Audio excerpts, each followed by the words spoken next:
Mga kababayan, Assalamualaikum warahmatullahi wabarakatuh. Dahil sa kamakailang paglala ng tensyon at labanan sa ilang bahagi ng gitnang silangan, hinihikayat ang lahat ng Filipino na kasalukuyang naninirahan o naglalakbay sa rehiyong ito na manigurado sa pag-iingat at pagsagawa ng mga kinakailangang hakbang upang mapangalagaan ang inyong kaligtasan.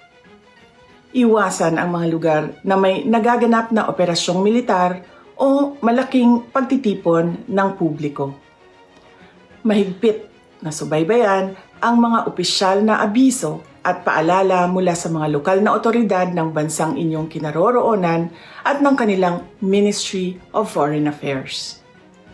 Maging mapagmatyag sa mga balita mula sa mapagkakatiwalaang organisasyon ng media.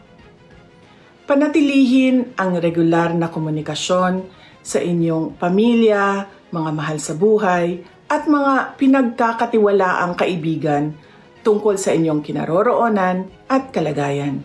Paniguraduhin na hawak ninyo ang emergency numbers ng ating Departments of Foreign Affairs at lokal na otoridad ng inyong bansa. Siguraduhin valid at hawak ang inyong mga dokumento at pasaporte. Kung lalo pang lumala ang sitwasyon sa seguridad, maging handa na baguhin ang inyong mga plano anumang oras kung kinakailangan. Gayon din, kung kinakailangan, ay lumapit sa ating mga embassy upang mabigyan ng tamang payo sa pinakaligtas na paraan sa pag-uwi ng Pilipinas. Sa panahong ito, nang walang katiyakan, ang inyong kaligtasan ang pinakamahalaga. Naway patnubayan at ingatan kayong lahat ng may kapal. At ipagdasal natin ang kapayapaan, pagkakaisa at kaligtasan ng lahat ng tao sa Middle East. Shukran.